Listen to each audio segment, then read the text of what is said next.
meus queridos alunos da classe de juvenis da nossa Escola Bíblica Dominical da Assembleia de Deus de Missão do Distrito Federal, pastor presidente Douglas Batista, coordenadora missionária Dirley Batista. São todos bem-vindos, é uma saudade muito grande que estamos de vocês. Esta aula aqui online devido a essa situação de isolamento social, mas muito bom poder estar aqui, mesmo que à distância, tendo essa oportunidade de estar com vocês. Queremos dar aqui nossas boas-vindas aos nossos novos alunos que estão vindo da classe de adolescentes, ao Igor, ao Lucas e à Marissa. Sejam bem-vindos à nossa classe de juvenis. Meus amados, nós estamos nesse novo trimestre que se iniciou esse mês de abril, estudando uma revista que tem como tema a pessoa de Jesus Cristo e também o reino de Deus. A nossa lição do dia, a lição número 4, do dia de hoje, ela tem como tema, como título, Como se deu o ministério de Jesus. No enfoque bíblico que está em João, capítulo 1, versículo 29, nos diz: no dia seguinte, João viu a Jesus, que vinha para ele e disse: Eis o Cordeiro de Deus que tira o pecado do mundo. A leitura bíblica em classe está no Evangelho segundo escreveu Marcos, capítulo 1, versículos 14 a 20. Você pode tomar a sua revista em suas mãos e também a Bíblia Sagrada. Nós vamos fazer uso da revista e da Bíblia. E nós temos aqui esse texto bíblico que nos diz: e depois que João foi entregue à prisão, veio Jesus para a Galiléia, pregando o evangelho do reino de Deus, e dizendo: o tempo está cumprido e o reino de Deus está próximo. Arrependei-vos e crede no evangelho. E andando junto ao mar da Galiléia, viu Simão e André, seu irmão, que lançavam a rede ao mar, pois eram pescadores.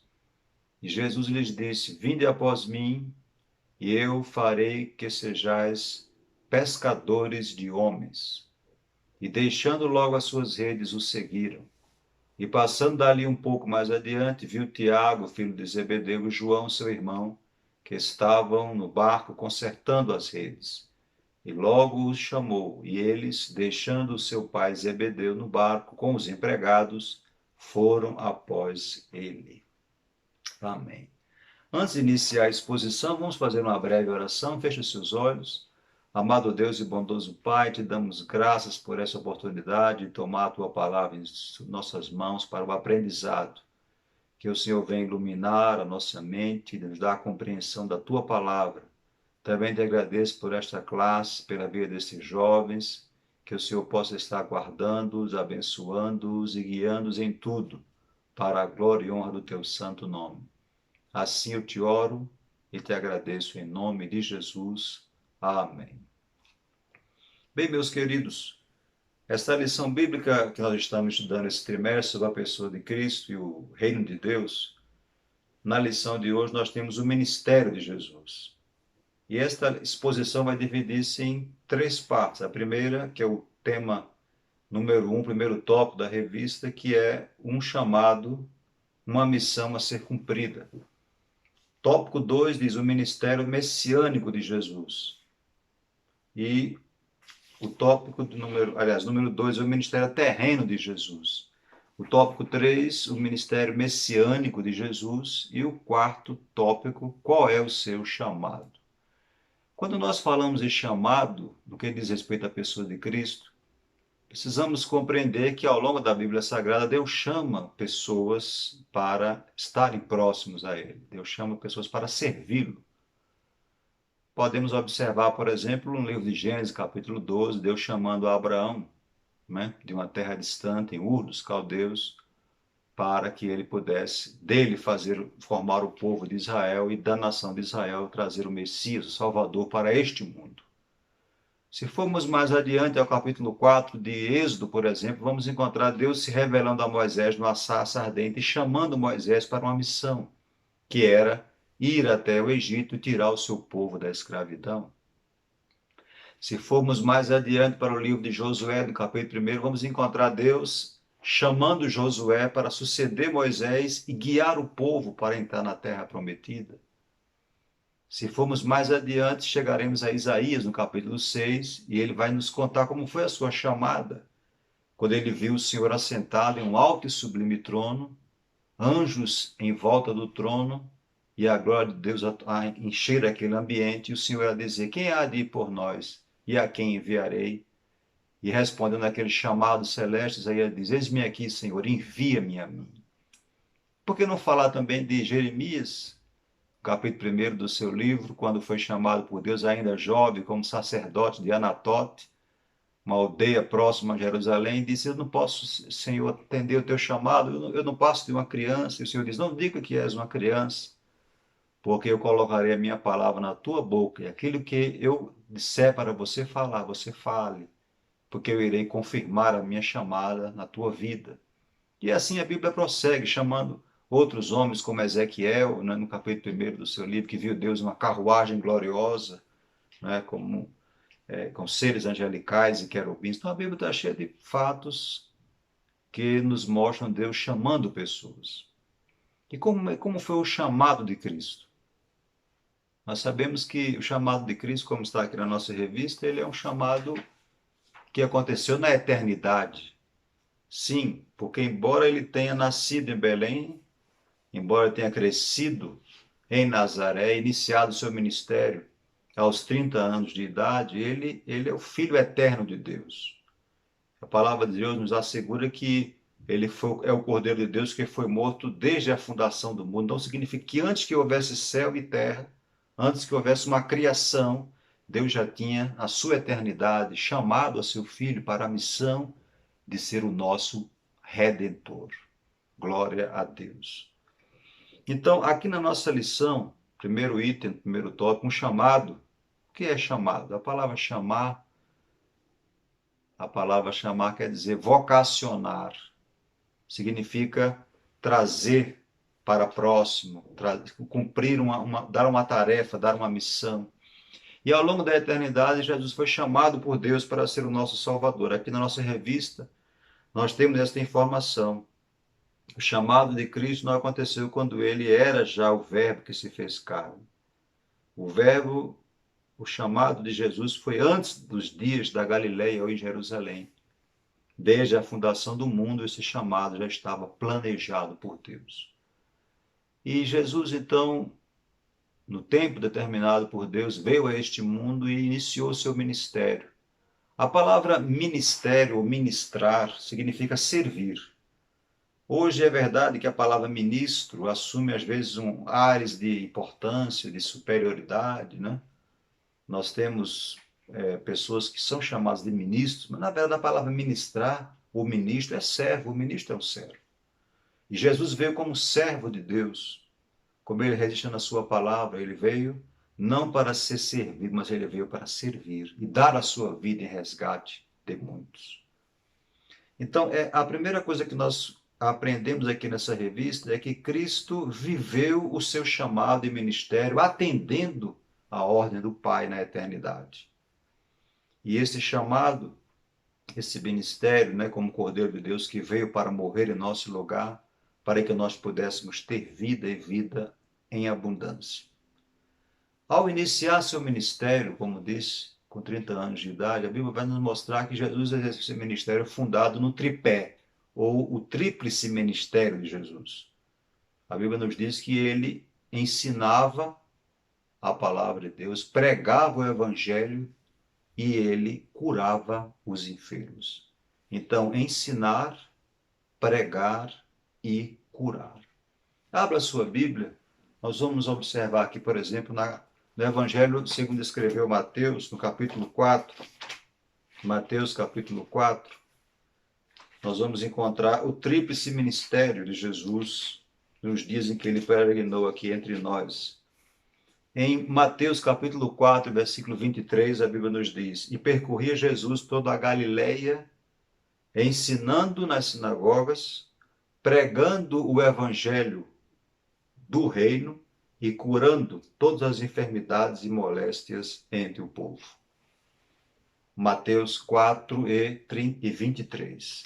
Se nós formos ainda aqui em Mateus, para o capítulo 9, Mateus 9 e 35, nós temos a mesma informação. Aqui em Mateus 9 e 35, que diz: E percorria Jesus todas as cidades e aldeias, ensinando nas sinagogas, pregando o evangelho do reino e curando todas as enfermidades e moléstias entre o povo. Então, o ministério de Cristo esteve fundado nesse tripé. Ele ensinava, ele pregava e ele também curava as enfermidades. Nosso segundo tópico fala exatamente sobre isso, o ministério terreno de Jesus. Quando nós falamos de ministério terreno, fazemos referência ao que Cristo fez quando esteve aqui entre nós. E ele fez isso. Ele ensinava, ele pregava e ele curava os enfermos. Nesse segundo tópico, há aqui um item interessante que nos diz: Jesus e seu ministério terreno nos inspira como a sua forma de agir no dia a dia. Ele orava e jejuava, Mateus 4:2 e Marcos 1:35. Ele ia ao templo e às sinagogas, Lucas 22:53 e 4:4. Ele lia as Escrituras, Lucas 4:17. E também curava enfermos, expulsava os demônios e ensinava a palavra, Lucas 6:18 e Mateus 5:2. Além disso, ele exerceu o ofício de profeta, evangelista, pastor, mestre e diácono. Aqui está na nossa revista essa informação. É de bom alvitre aqui salientar que Jesus exerceu o ministério e isso também nos impacta no nosso dia a dia. Se Jesus, no seu ministério, orava e jejuava, nós também precisamos fazer isso. Se o Senhor, no seu ministério terreno, ele lia as Escrituras diariamente, e mais do que lia, ele a decorava, porque quando foi tentado pelo diabo, lá no deserto, ele citou as Escrituras de cor.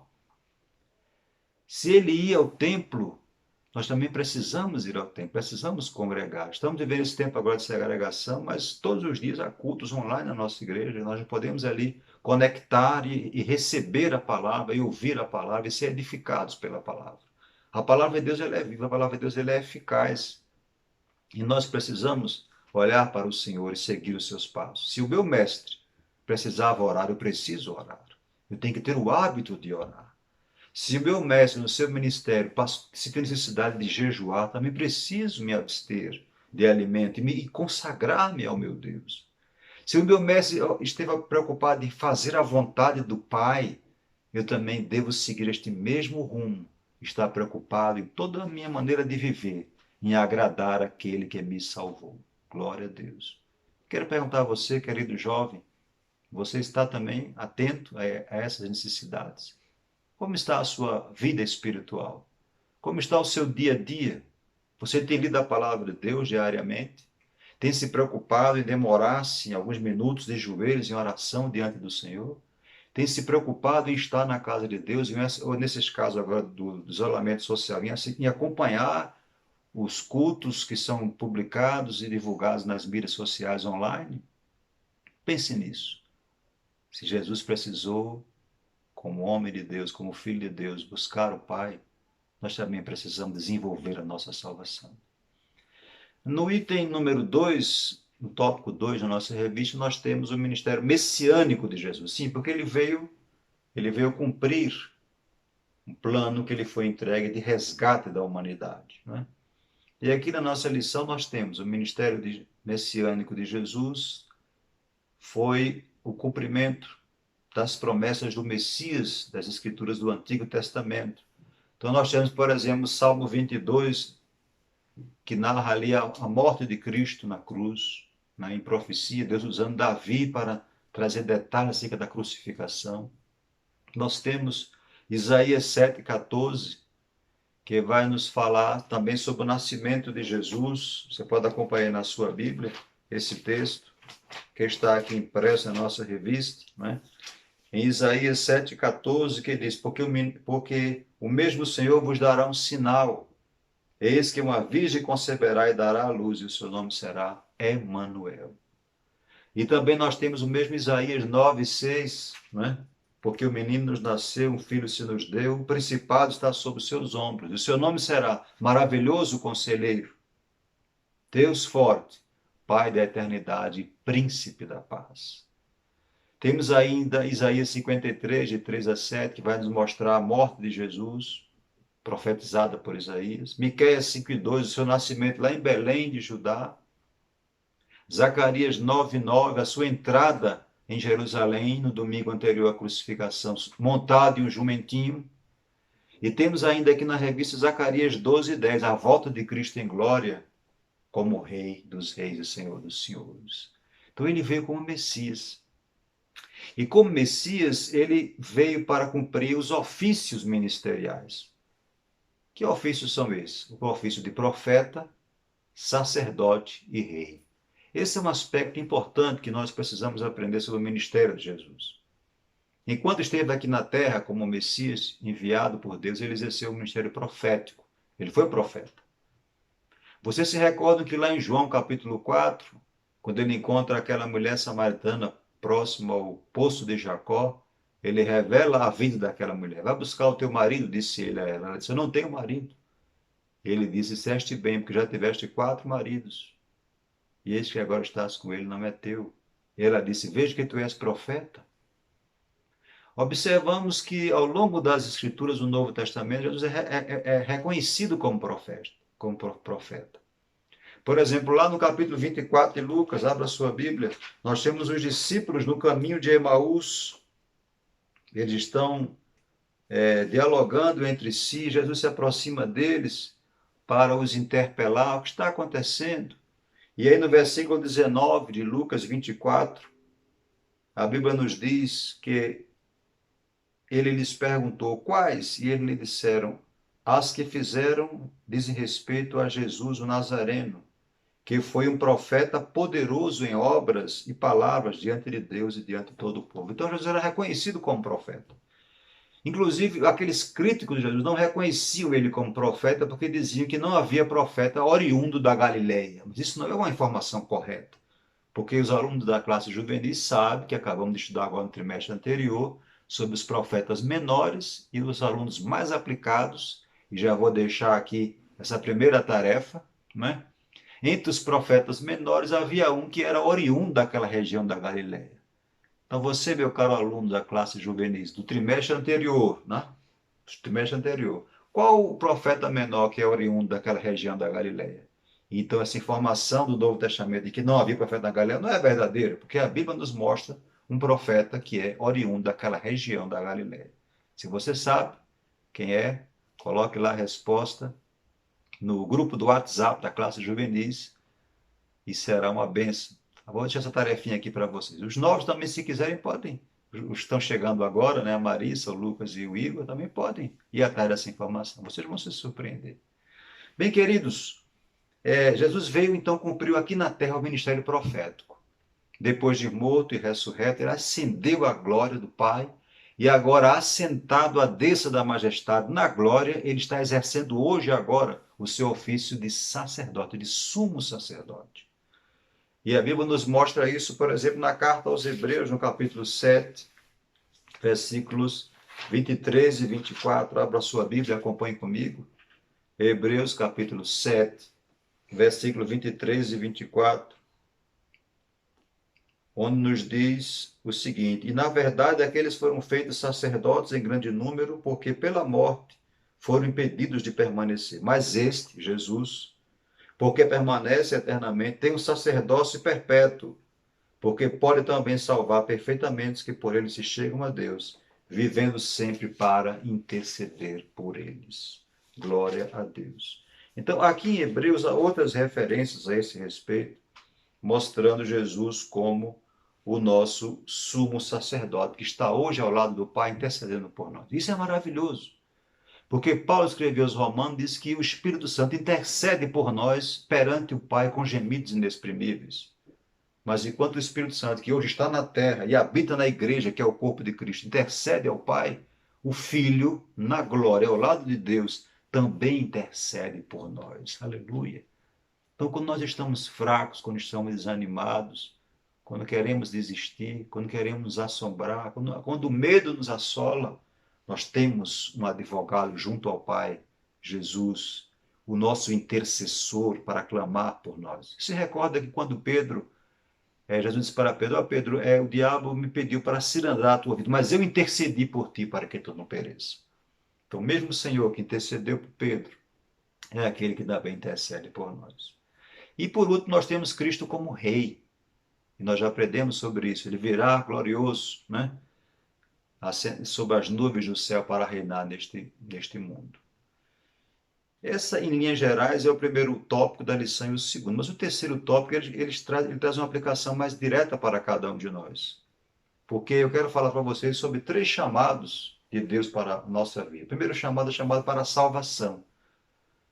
Lá em Isaías 55, primeiro, nos diz, vós todos que tendes sede, vinde às águas, e todos vós que não tendes dinheiro nem preço, vinde comprar e comer. Sim, vinde, comprar e comer vinho e leite. É uma chamada para a salvação. O mesmo Isaías 55, versículo 3, nos diz, inclinai os vossos ouvidos e vinde a mim, ouvi e a vossa alma viverá. Isso é Deus chamando o homem para a comunhão, chamando o homem para a salvação. Em Mateus capítulo 11, versículo 28, Jesus disse, vinde a mim todos vós que estáis cansados e sobrecarregados, e eu vos aliviarei. Então, a Bíblia nos traz um chamado, em primeiro lugar, para a salvação. E cada um de nós que aqui estamos, eu creio que já atendeu a esse chamado. Mas os benefícios da salvação incluem um chamado para essa salvação. E nessa salvação, Deus nos dá outros privilégios. Por exemplo, a chamada para a salvação nos permite desfrutar da glória de Deus. Por exemplo, lá em 1 Pedro 5 e 10 e 2 Pedro 1 e 3, nós temos essa informação, depois você lê na sua Bíblia, que nós agora em Cristo podemos compartilhar desta glória que está junto ao Pai. Quando somos chamados para a salvação, também fomos chamados para a vida eterna. 1 de Timóteo 6 e 12. Fomos chamados para a vida eterna. E quando eu falo de vida eterna, não é a vida que não apenas a vida que não terá fim, é a qualidade da vida, é uma vida diferente. Como o Senhor disse, é uma vida em abundância. Glória a Deus. É uma vida plena, uma vida verdadeira, um significado de viver. Quem tem a Cristo, quem atendeu o chamado da salvação, ele é feliz, ele é alegre, ele é bem resolvido, porque ele provou da água da vida que Cristo oferece. A chamada para a salvação também nos dá a oportunidade de termos comunhão com o Filho de Deus. 1 Coríntios 1 e 9. Fomos chamados à comunhão. Sim, porque agora lavados pelo sangue de Cristo, temos acesso ao Pai. Podemos nos aproximar de Deus, porque no pecado Deus é santo. Deus não pode se aproximar de pecadores. Mas quando somos alvejados pelo sangue de Cristo, Ele nos recebe. E a salvação nos permite ter esse privilégio de ter comunhão com o Filho de Deus. E por último, os benefícios da chamada da salvação também nos dá a oportunidade de uma mudança. Nós saímos das trevas e viemos agora para a luz, da morte para a vida, da maldição para a bênção. 1 Pedro 2 e 9 nos fala isso. Nos fala que nós fomos transportados das trevas para a luz. Mas, amados, além do chamado para a salvação, nós temos também o chamado de Deus dirigido para a nossa vida no que diz respeito ao nosso comportamento. Deus nos chama para assumir a postura de filho de Deus. É aquilo que nós estamos aprendendo com o nosso pastor agora na carta aos Efésios. De 1 a 3, do capítulo 1 a 3 é o que Deus fez por nós para nos salvar. Do capítulo 4 ao 6 é o que nós precisamos nos comportar agora no nosso procedimento em relação agora à nova vida com Deus. Os cristãos foram chamados a viver de maneira digna da vocação. Vocação é chamado. Veja, por exemplo, na sua Bíblia, na carta aos Efésios, que nós estamos aprendendo na classe de adultos com o nosso pastor nesse trimestre, na Escola Bíblica Dominical. Na carta aos Efésios, capítulo 4, Paulo diz, rogo-vos, pois, versículo 1, rogo-vos, pois, eu, o preso do Senhor, que andeis como é digno da vocação que foste chamados, com toda humildade e mansidão, com longanimidade, suportando-vos uns aos outros em amor, procurando guardar a unidade do Espírito pelo vínculo da paz. Então, o primeiro chamado é o chamado da salvação, mas quando você aceita esse chamado da salvação e você vem a Cristo, porque Deus oferece salvação ao homem, o homem responde sim ou não, porque Deus respeita o livre-arbítrio do homem.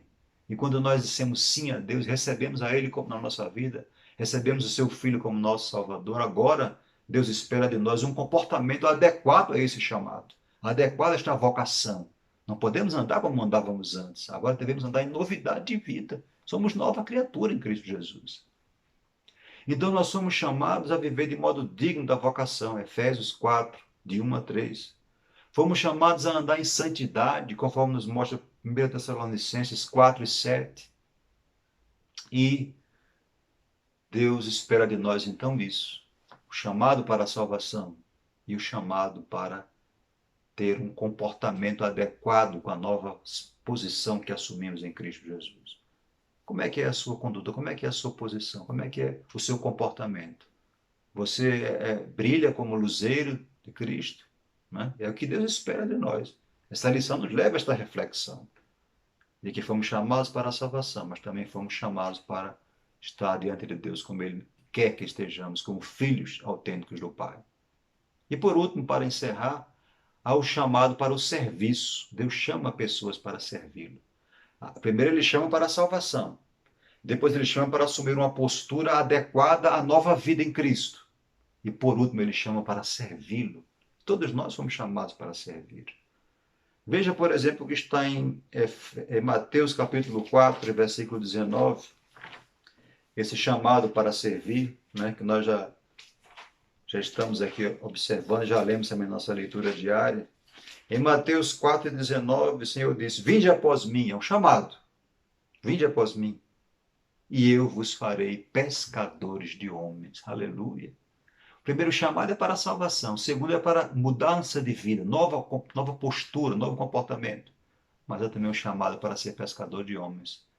Como Jesus também ensinou, pregou e curou, Ele espera também isso de nós. Precisamos ensinar a palavra, precisamos pregar a palavra, compartilhar Cristo com as pessoas. E também precisamos, em nome de Jesus, crer que Deus pode nos usar para curar pessoas. A Bíblia nos mostra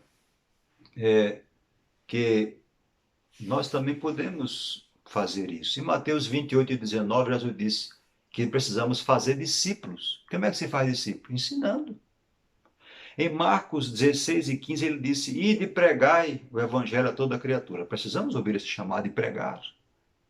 E também em Marcos 16:17, a palavra de Deus nos mostra que também fomos chamados para ministrar cura àqueles que padecem.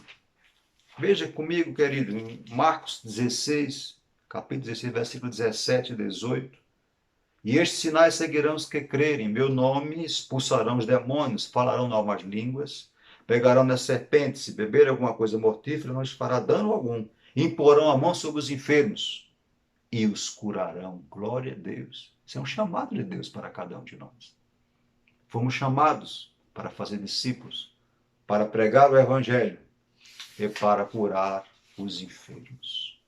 Chamado para a salvação, chamado para novo comportamento, assumir uma postura digna da vocação que fomos chamados. E em terceiro lugar, o chamado para servir, para ensinar a palavra de Deus, para pregar a palavra e para curar os oprimidos de Satanás. Glória a Jesus.